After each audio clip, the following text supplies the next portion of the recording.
to our neighborhood interactive art installation that has a really important subject that we'll talk to you about. And we also are really kind of cutting the ribbon here on our art. This is our art opening. So in honor of the art opening, we have some snacks down here that are all made in the fabulous state of Oregon, which is the state that we're trying to keep beautiful and keep our autonomy and stay with our role of being a leader in a beautiful way of life and protecting our natural resources. So I have two people to introduce that would like to talk about this pipeline and about what it means to them.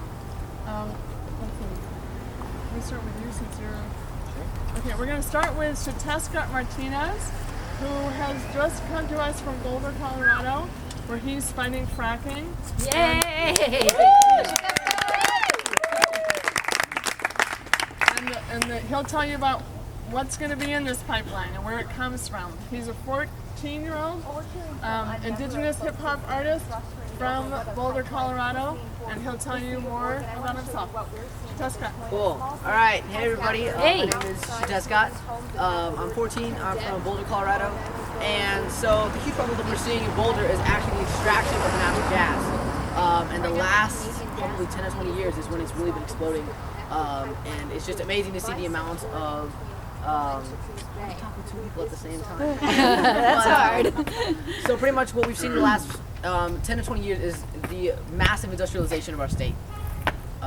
And oil and gas industries are coming into our communities like this, maybe a little bit more rural, and they are taking over our communities. They have, a lot of times they have rights to the minerals underneath our property, and when they don't, they buy it off from us. They tell us that natural gas is going to be good for our economy.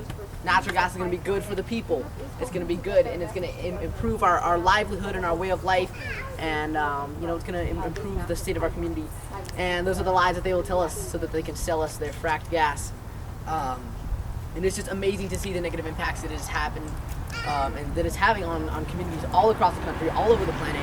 And it's, just because they're only fracking in Colorado or only fracking in Pennsylvania, it doesn't mean it's only going to impact them here.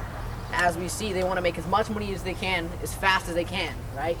So they're doing it quickly, they're doing it dirty, and they're not taking into account the health of the people, the health of our environment, the health of our communities.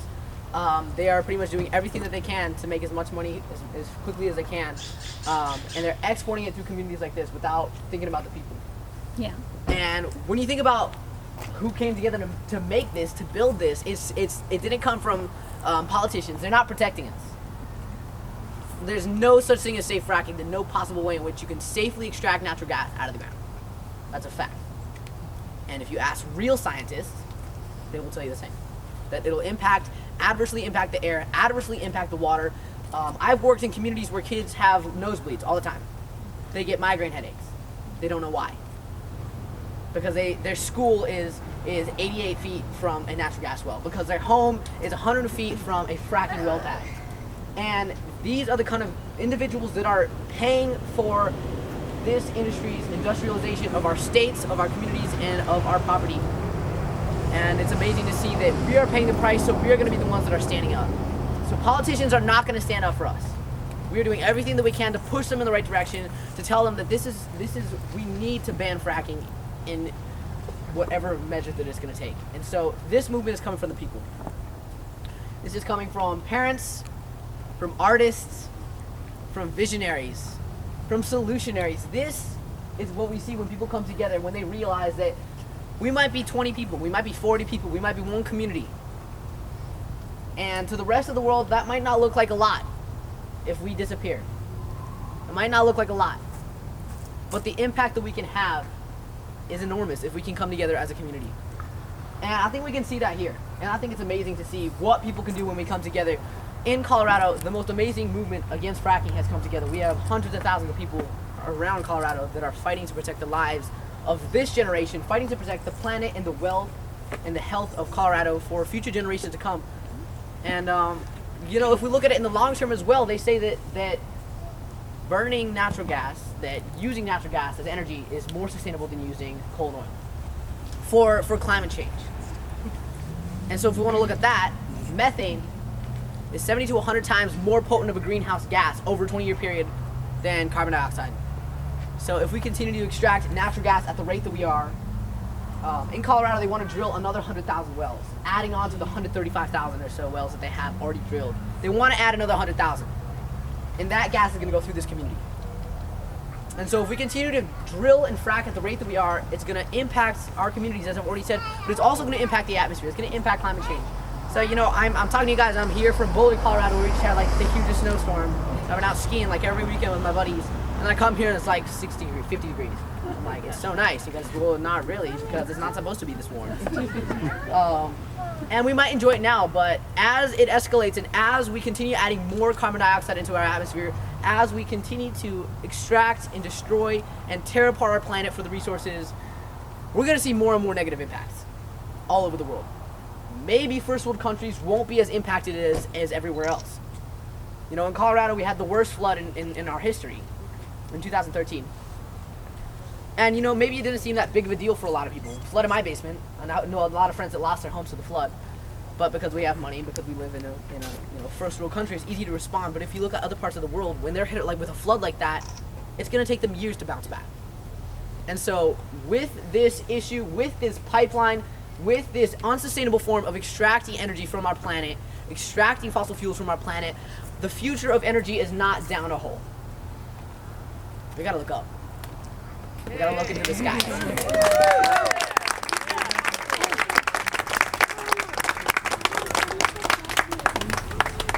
And so you guys are gonna be the people that are also gonna be paying the price of here.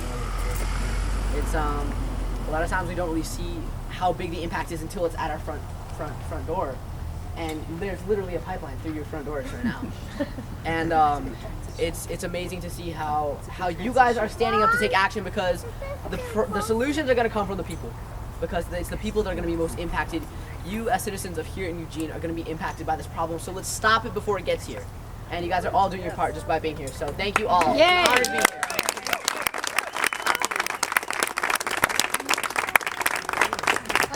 Thank you, Xiuhtezcatl. So speaking of front doors, we have two people here who are fighting the pipeline on their own front doors. We have Stacey McLaughlin and Clarke, who are both residents of Douglas County, which is where the pipeline is, or one of the places of the pipeline that is going across, proposed to go across Oregon would affect.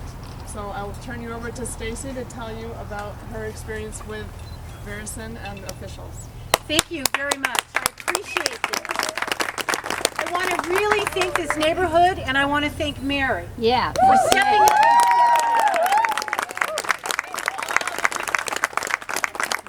So many people here help. You know who you are. Thank you.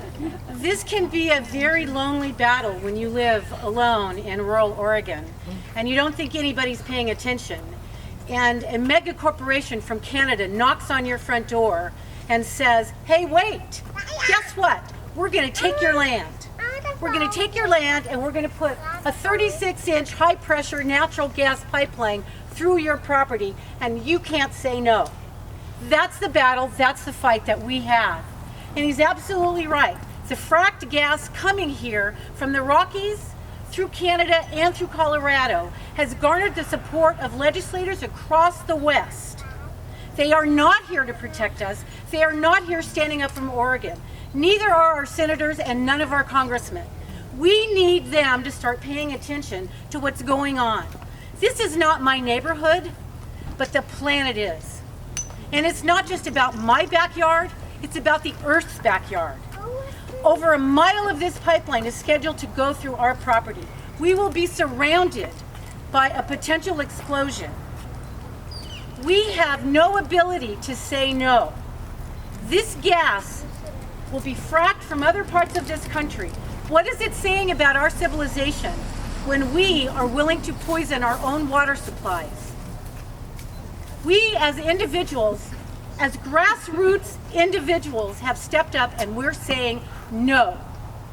We are so grateful that this Eugene neighborhood is standing up for the Southern Oregon neighborhoods that are being personally affected by this travesty. We have a new governor. We are hoping that our Governor Kate is the one person that will stand up and say no for those of us who have the softer voices that live out in the woods that are dealing with this. This pipeline will cross over 400 water bodies in Oregon. It will cross the South Umpqua River that has the highest degradation level possible through the Department of Environmental Quality. They're looking at the Bandon Dunes golf course to mitigate those impacts.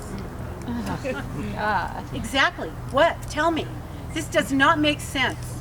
How can you be against the Keystone XL pipeline, Senator Merkley, Senator Wyden, and not against the Pacific Connector gas pipeline, not against Jordan Cove? This is not just about me, it's not just about John, it's about all of us. It is about this planet. It is about the fact that we need a place for him and his grandchildren. And if we all don't band together and say that Oregon matters, then I don't know what can happen other than China will get a whole lot of gas at a whole lot more money than we deserve to have happen to in our own neighborhoods. I'm grateful for you being here. Please help, please write letters, please join this cause. Pipeline Awareness Southern Oregon is a very important aspect of this. Citizens Against LNG and this great Eugene neighborhood.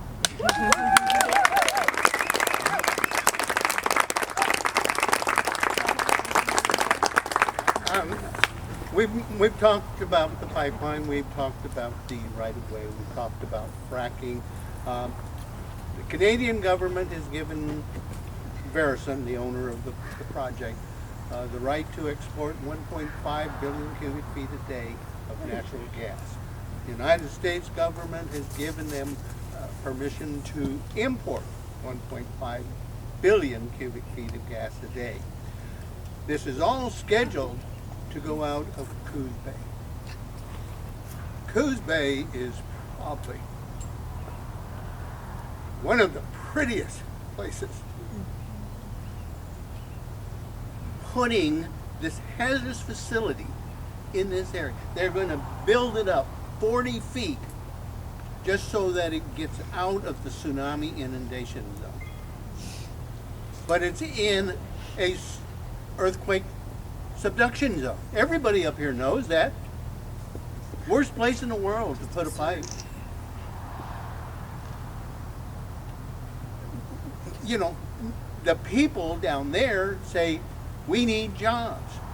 Yet if you go out to Malin, where this pipe ties into the Ruby pipeline, which was put in 2 years ago, go out to Kay Falls, go to Lakeview, those communities half boarded up.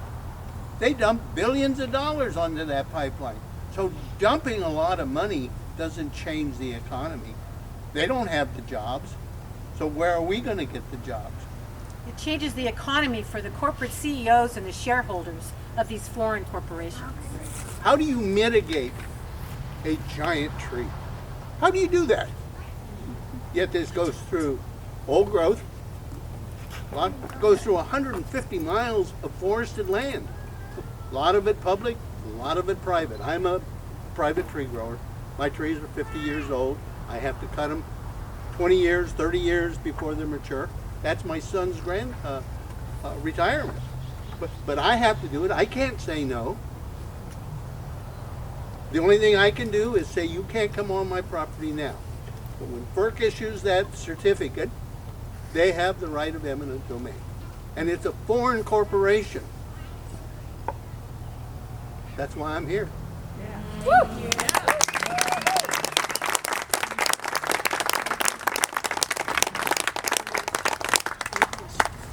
So we'd like to know if anybody has any questions that they'd like to ask of our guests. And yes, Cindy. So what?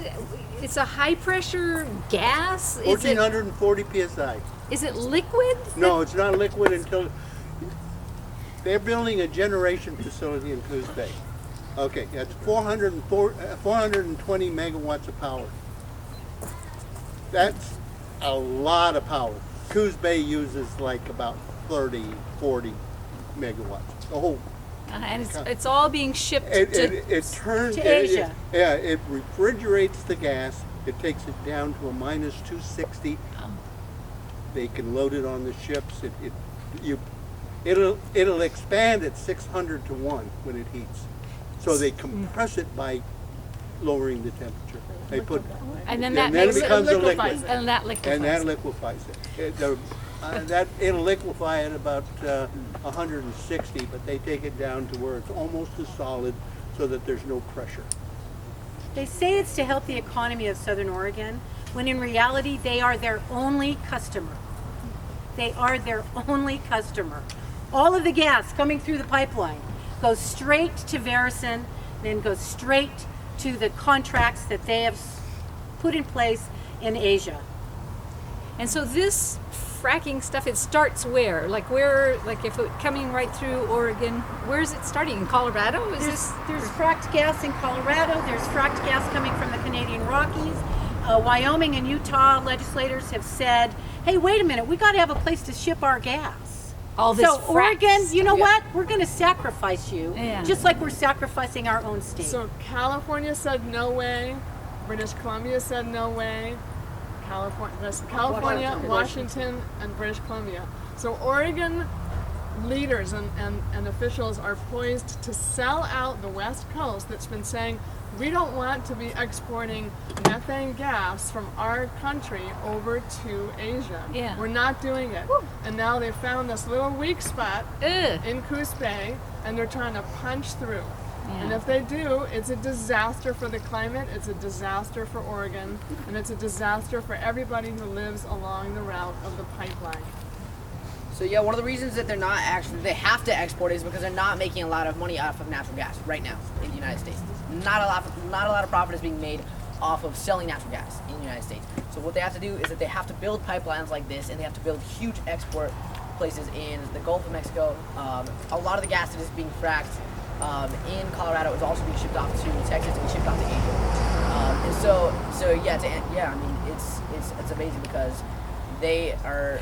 You know, they'll tell us it's good for our economy. They say it'll get us off of foreign oil, but really where all this gas is going is to Asia, so that they can sell it for twice as much as they can sell it here. 4 times as much, 4 to 6 times as much.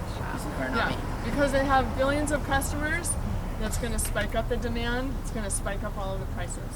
Here's a question. So, Bev? Actually, the terminal at Jordan Cove will become the largest polluter in all of Oregon. Yes. Yeah, so is this what we want for Oregon? No. Yeah. Do we have any other questions? Yeah, has it been suggested, since they're a Canadian company, I think they're allied with a U.S. company too. Has it been suggested that they just pump the gas up north through Canada to? Yeah, British Columbia won't allow it to go out. They Their have trouble own with the citizens tribes. are saying no. So they're trying to punch it through our state. The First Nations, they don't want to deal with the First Nations and the issues there with their indigenous peoples. And here in Oregon, the small rural communities such as Coos Bay that have economic difficulties are extremely vulnerable to these kinds of high pressure selling jobs. They've dumped a lot of money into the Coos County already, saying, oh, we're here to help you. And as John mentioned, that same methodology was used down for the Ruby pipeline, and those economies did not change. We do not expect or anticipate that the Coos County economy will change either.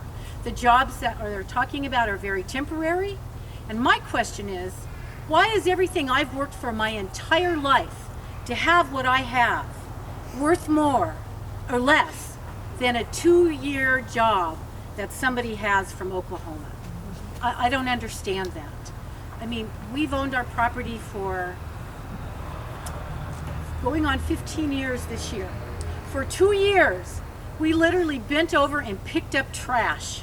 It was as if somebody flew a plane over our property and just threw trash out. We took over 200 appliances to the landfill.